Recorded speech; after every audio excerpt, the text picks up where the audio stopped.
back to my channel. It's not me here again, and I really want to say thank you to everybody, to my subscribers, my new subscribers, and my returning subscribers. Thank you all for engaging in my vlogs. Yeah, so today is going to be like an educative video.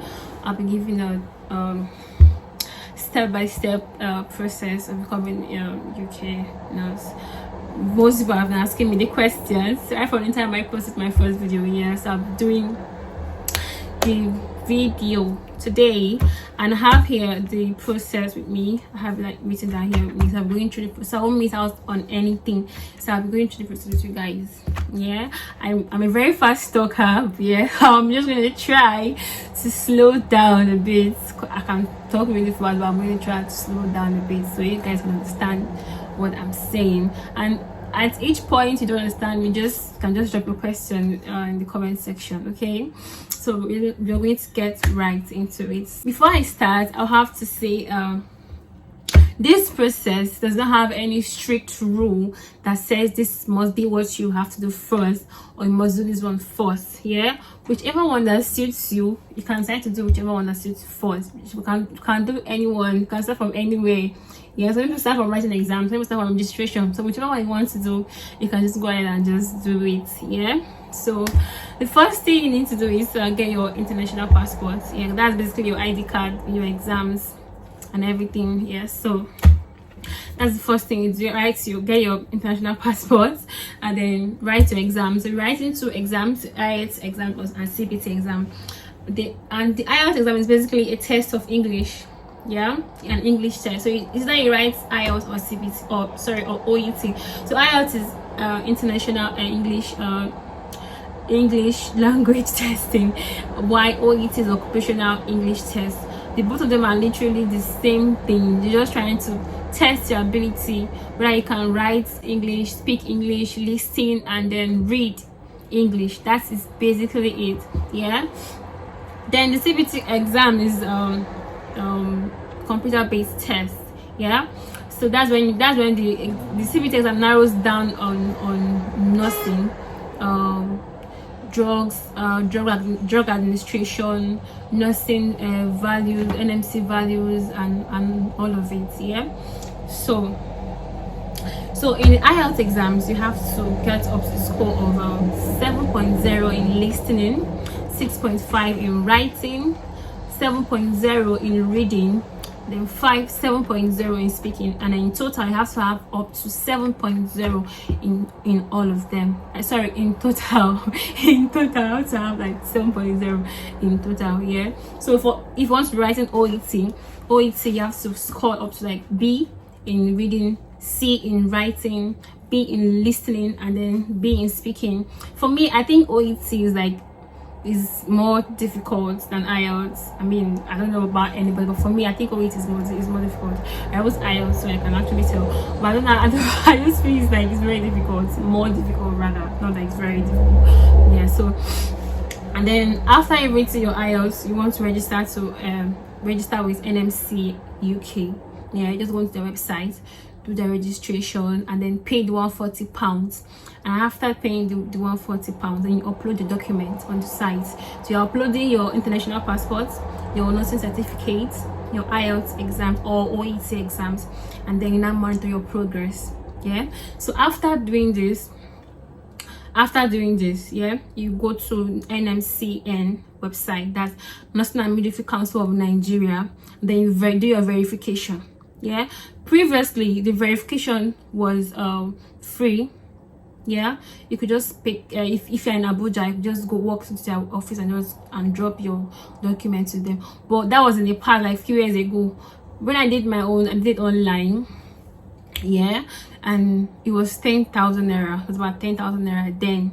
But now NMCN increased the price to 68,000 naira. So it's no longer the way it was before. Yeah, so after doing that, NMC UK will send you a notification from NMC UK will send you an email for you to go ahead and write your CBT exams with your CRM number there. So when you see that when you receive your confirmation letter from NMC, you go ahead and book your CBT exams. CBT exam is £83. You're writing the adult nursing, yeah, that's what you'll be writing, yeah. And after that, when you're done with your CBT booking, you prepare for your CBT exam and write your CBT exams, yeah. And then when you pass your CBT exams, you fill out the forms on NMC UK, yeah, because that first part that you submit to IELTS and certificate and everything is the first part, yeah. Once you've not written once you've not been verified, you can't move on to the next stage. So that is the first part. So the second part is now you uploading order of your documents. The first part is your IELTS certificates and an international passport. Then the second part now is for you to get a medical regulator. It could be your doctor, your hospital, your family doctor, or any doctor at all. Just get them to fill the form for you. You upload the form, and then you get your police clearance. Police clearance used to be 5,000 naira. So when I did mine, yeah, but now it's 50,000 naira presently, and it lasts for 3 months. After 3 months it expires, yeah. But if you can bargain with any police officer, yeah, you can get at a cheaper rate. But from my inquiry, I was told it was 50,000 naira. So I wanted to give like an updated information on this platform. I don't want to give any false information here. So anything I'm not sure of, I'm not going to say it. So yeah, so after that, after your police clearance, you upload your CBT exams, yeah, your CBT results, sorry, and then you monitor your progress on the platform. So that when you finish paying that money, that page automatically creates like a page for you. So on that page you can check your progress. You can check, so each one you upload, it will tick it for you that yes, you've uploaded this one. Each one you upload, it tickets for you. So if you don't get to upload all these documents, you can't get past that level on that portal, okay? So you have to upload all of those documents to be able to move to the next level, yeah.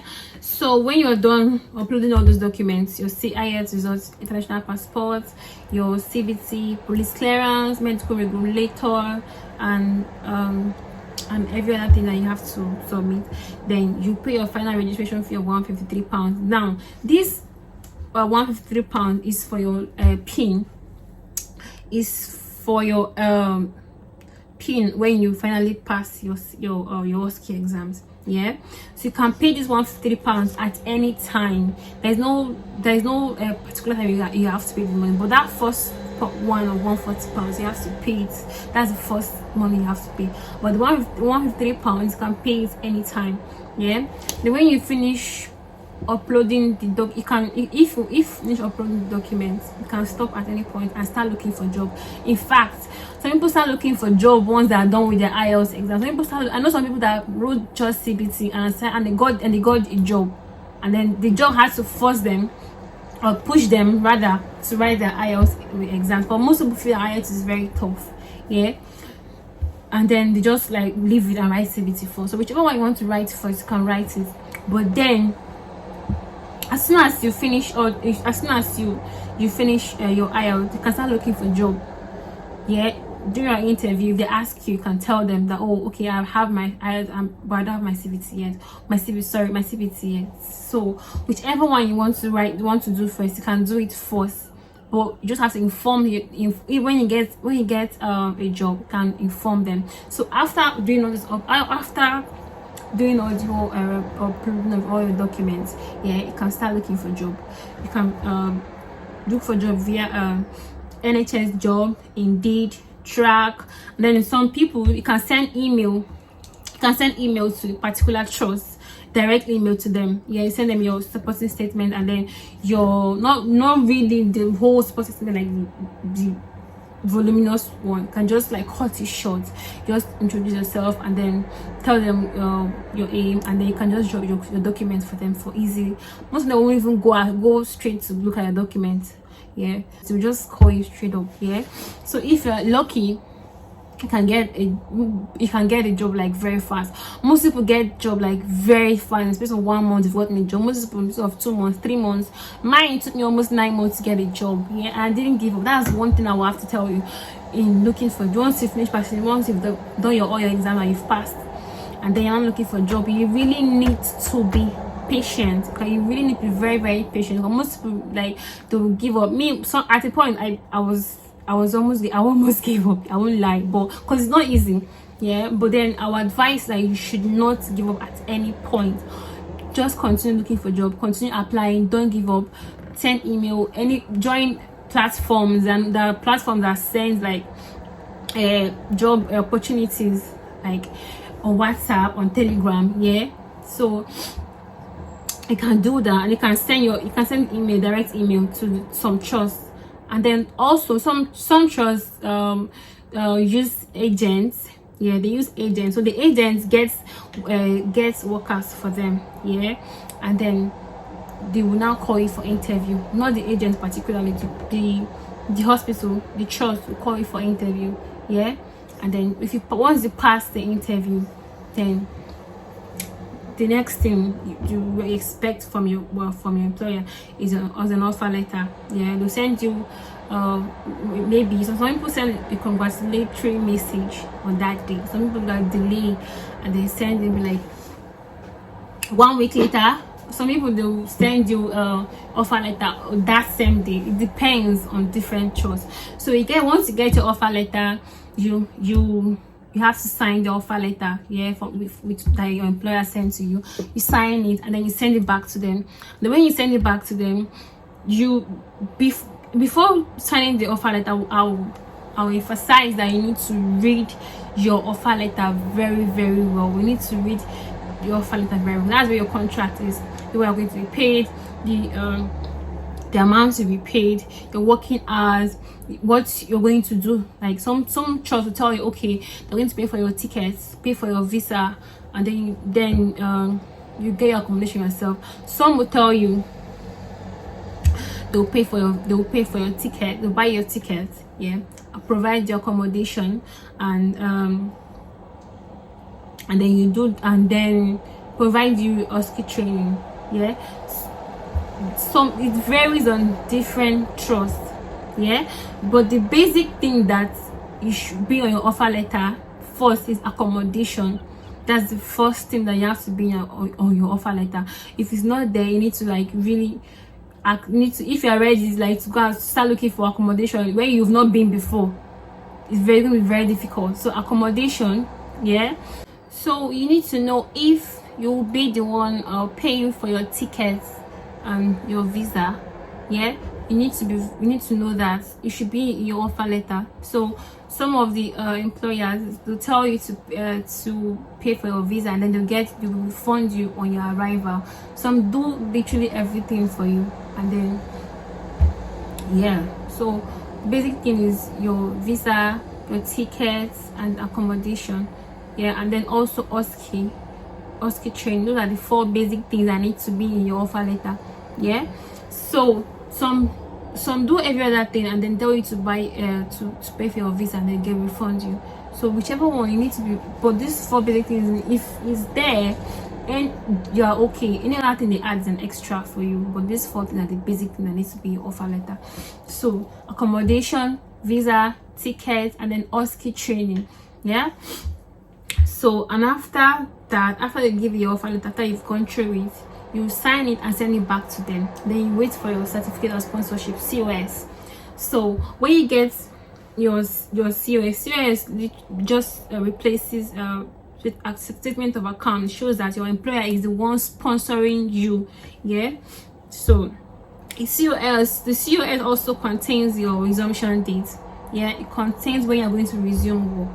So yeah, then when you get your COS, then you have to discuss with your trust whether you are the one paying for your ticket or depends on what you see in your offer letter though. Yeah, so whichever one that you see, you talk to your trust about it. But those 4 basic things I've mentioned must be in your offer letter. If it's not there, you have to be very, very careful not to sign up something that you can't do. Yeah, but if it's for a visa, that one is okay, you can actually afford that. Because if the visa, and then they'll get to refund you, yeah. So if the visa is there, your ticket is there, accommodation and all skills there, you're okay. Everything that it gives you is an extra thing, yeah. Then after that, you have to do your TB testing, that's tuberculosis testing, and it's done in, I think it's done in only IOMs, yeah. And IOM is only in Lagos and Abuja, so you can go to either Abuja or Lagos to do your TB test. TB test lasts within 6 months, so you need to be careful when doing your your TB test, not for it not to expire while it's still with you. So most times I would advise you do your TB test when you've gotten a job, so at that time they start counting, yeah. Because if you do it not gotten a job, it might expire, yeah. So as soon as you get a job, you do your TB testing, yeah. And then I think it's 59,000 naira currently, yeah. So and after that, you start preparing for your traveling. You start getting your items, your foodstuffs, thick clothing, depending on where you're coming, yeah. If you're coming in summertime, you have to come with your winter jacket, yeah. Sorry, if you're coming in winter, you have to get your winter jacket. If you're coming in summer, yeah, you still have your winter jacket with you, yeah. This is a very important thing. You need to come with winter jacket, very, very important. And also food is a major thing. In fact, if it's possible, leave clothes and come with food, at least food that will last you for the first 6 months of you are going to be in UK, yeah, before someone else comes around or before you travel, yeah. At least for that first 6 months, you save you a lot of money.